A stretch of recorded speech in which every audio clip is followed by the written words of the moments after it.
Shalom saudara-saudari yang dikasihi Tuhan Yesus. Renungan kita pada saat ini terdapat dalam Injil Lukas pasal yang ke-24 ayat yang ke-6 sampai yang ke-8 dengan tema kuasa kebangkitan Yesus bagi orang yang percaya.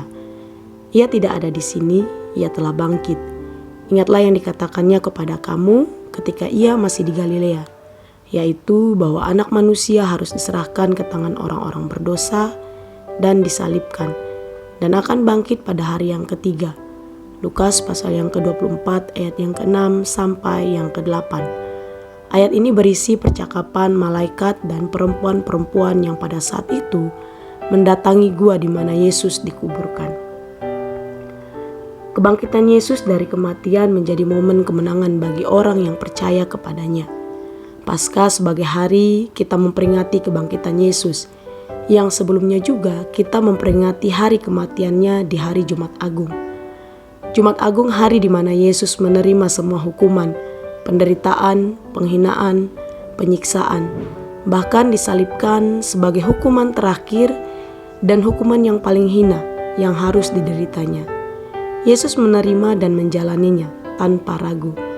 Yesus tahu hanya dengan nyawanya orang-orang berdosa memperoleh pengampunan, pembebasan dari belenggu dosa, dan hubungan dengan Allah dapat dipulihkan kembali. Paskah sebagai hari kebangkitan Yesus, tetapi tidak hanya sampai di situ. Kebangkitan Yesus menjadi hari atau sejarah kuasa Allah dinyatakan melalui kebangkitan Yesus, dan setiap orang yang percaya memahami kuasa kebangkitan Yesus karena yang pertama memberi hidup.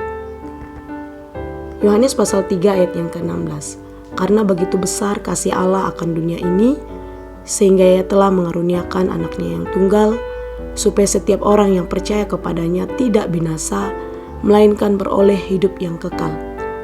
Ayat menjelaskan bahwa ia memberikan hidup. Hidup di sini bukan berbicara tentang kehidupan jasmani, melainkan kehidupan rohani. Hubungan Allah dengan manusia rusak karena kejatuhan manusia dalam dosa. Sehingga secara fisik, manusia bisa hidup normal, bisa bernafas, bekerja, berkegiatan lainnya. Tetapi hubungan Allah dengan manusia rusak, mempunyai jarak, dan manusia cenderung hidup dengan keinginannya sendiri, tanpa bergantung dan bersekutu dengan Allah. Melalui peristiwa kebangkitannya, setiap orang yang percaya memperoleh hidup karena kuasa kebangkitannya. Setiap orang dapat membangun kembali hubungan dengan Allah, bersekutu dengan Dia, berseru memanggil Dia dalam doa, tanpa perantara dengan nabi atau hakim seperti pada zaman dahulu. Kita mempunyai waktu membangun hubungan yang sangat dekat dengan Dia, tanpa ada halangan lagi. Yang kedua, memberi kemenangan. Kemenangan atas maut diberikan Yesus melalui kebangkitannya, membuktikan bahwa Ia Allah yang hidup. Yohanes pasal 11 ayat yang ke-26. Setiap orang yang hidup dapat percaya padaku ketika akan mati selama-lamanya.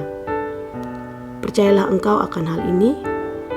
Kematian bukan menjadi bagian kita lagi jika kita percaya kepada Yesus, melainkan kehidupan sebagai kemenangan atas maut.